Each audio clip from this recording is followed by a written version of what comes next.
BNP থেকে 5 বার বহিষ্কৃত নেতা মেজর আখতারুজ্জামানকে দলে নিয়েছে জামায়াতে ইসলামী।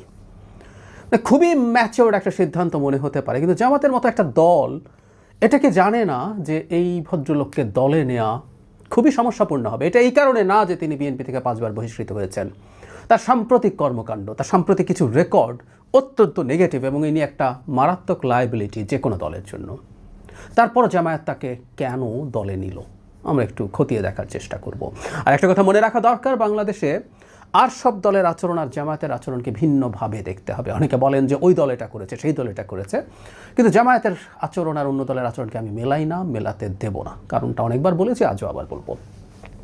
মানে আমি খুব ব্যক্তিগতভাবে অবাক হই যে একটা দল থেকে একজন মানুষ 5 বার কীভাবে বহিষ্কৃত হয়।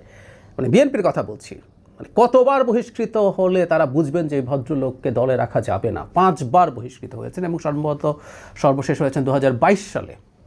তিনি তার নিজের মতো করে চলেন, নিজের মতো করে কথা বলেন। আমরা যখন রাজনীতি করি তখন আসলে এটা পেরে উঠবো না, এটা আমাদের মনে রাখতে হবে। তো সব কিছুর পরও তিনি এটা করেছেন এবং 2018 সালের নির্বাচনে তিনি বিএনপির মনোনয়নও পেয়েছিলেন।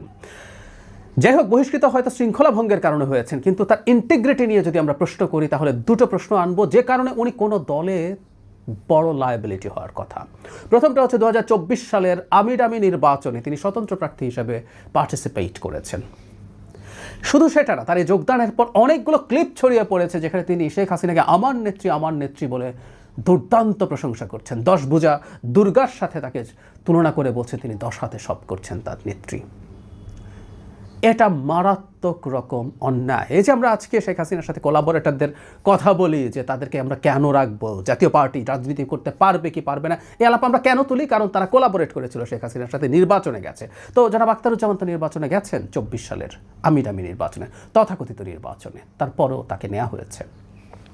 দ্বিতীয় হচ্ছে আরেকটা টকশোর ক্লিপ, অনলাইন একটা টকশোর ক্লিপ ছড়িয়ে পড়েছে যেখানে তিনি গায়ের জোরে সর্বোচ্চ শক্তি দিয়ে বলছেন আমাদের গণ অভ্যুত্থান করছে রাজাকাররা, মুক্তিযোদ্ধারা না, রাজাকাররা করছে। এবং ওটা নিয়ে বিভৎস একটা গালিগালাজপূর্ণ একটা ঝগড়াঝাটিও ওখানে হয়ে গেছে। তো সেই ক্লিপটাও ছড়িয়ে পড়েছে। তার মানে তিনি গণ অভ্যুত্থানে শেখ হাসিনার যে ন্যারেটিভ ছিল সেই ন্যারেটিভ তিনি গণ অভ্যুত্থানের মধ্যে বসে বসে করছেন। এই ভদ্রলোককে জামায়াত ইসলামী নিল। মানে জামায়াত ইসলামের মানে ক্যালকুলেশনটা কী হতে পারে? আমি যেটা ধারণা করি সেটা হচ্ছে এই ভদ্রলোক একজন মুক্তিযোদ্ধা। জামায়াত ইসলামী তার যেখানে যেখানে খুঁত আছে, জামায়াত ইসলামী ইসলামী রাজনীতি করবে, শরিয়া কায়েম করবে, সেটার কারণে তারা নজির স্থাপন করতে গিয়ে একজন হিন্দু ভদ্রলোককে নমিনেশন দিয়েছেন। আমি সেটা নিয়ে একটু বিস্তারিত কথা বলতে চাইব পরে। আবার তাদের মুক্তিযুদ্ধ নিয়ে অত্যন্ত অন্ধকার অতীত আছে, সেই কারণে মুক্তিযোদ্ধা জনাব আখতারুজ্জামান একজন মুক্তিযোদ্ধা, সুতরাং তাকে দলে নিতে পারলে সেই সমালোচনা খানিকটা কমাতে পারবেন বলে হয়তো বা তারা ভাবছেন।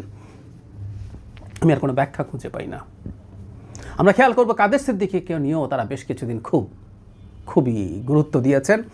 একসময় তাদের পত্রিকায়, তাদের টিভিতে প্রচুর যেতেন তিনি। তার চাইতে জরুরি কথা, এই 24-এর পর, গণ অভ্যুত্থানের পর তাদের ইফতার পার্টিতে গেছেন তিনি। অথচ গত 24-এর নির্বাচনের আগে কাদের সিদ্দিকী, আমি এটা নিয়ে আলাদা ভিডিও করেছিলাম, কিভাবে শেখ হাসিনাকে বন্টন ডেকে তার হয়ে কাজ করার জন্য আওয়ামী লীগে ঢোকারও চেষ্টা করেছিলেন। পেরে ওঠেন নাই, কিন্তু সেই চেষ্টা সমানে করেছেন। এই ভদ্রলোক অত্যন্ত বিতর্কিত, অত্যন্ত সুবিধাবাদী এই লোককেও জামাত 24-এর গণ অভ্যুত্থানের পরও মাথায় তোলার চেষ্টা করেছে।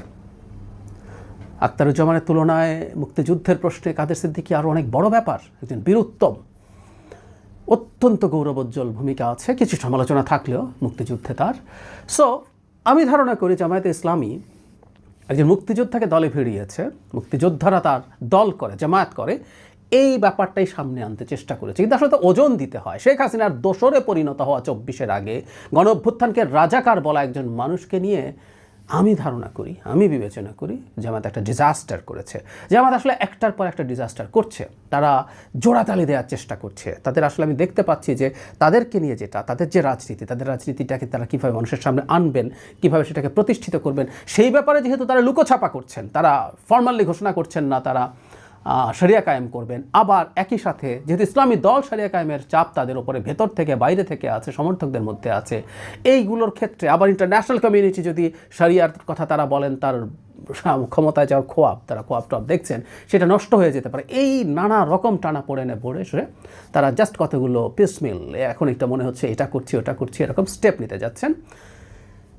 জনাব আখতারুজ্জামানকে নেওয়া সেই রকম একটা স্টেপের পার্ট, একটা ডিজাস্টারাস পার্ট। জামাত ইতিহাসের গুরুত্বপূর্ণ জায়গাগুলোতে ডিজাস্টার ঘটায়। আর আমি শুরুতে একটা কথা বলছিলাম, জামাত তার নীতিনৈতিকতার জায়গা থেকে সরে আসা আর অন্য বিএনপি, আওয়ামী লীগ বা অপরাপর দলগুলো সরে আসার মধ্যে একটা মেজর পার্থক্য আছে। বিএনপি সততা বিক্রি করে বেড়ায় না তাদের রাজনীতির জন্য। বিএনপি মধ্যে অসৎ লোকজন আছে, অসততা করে এমন মানুষ আছে, চাঁদাবাজি করে, দখলবাজি করে মানুষ আছে, তার সে রেকগনাইজ করে, সে বহিষ্কার করে। কিন্তু জামাতের মূল বিষয় হচ্ছে ইসলামী শাসনের কথা তো বলেই, সৎলোকের শাসন চাই, আল্লাহর আইন চাই। সো যে দলটা আল্লাহর আইনের কথা বলে, সৎলোকের শাসনের কথা বলে, সেই দলটা যখন এই ধরনের হিপোক্রেসি করে, সেই জিনিসগুলো বেশি প্রশ্ন তৈরি করবে। এই জন্য টোটকা দিয়ে তারা কিছু কিছু জায়গায় বুঝ দিতে পারলেও লং টার্মে জামায়াতের রাজনীতি বিরাট চ্যালেঞ্জের মুখে পড়বে বলে আমি ধারণা করি। এটা নিয়েও বিস্তারিত কথা বলবো কখনো।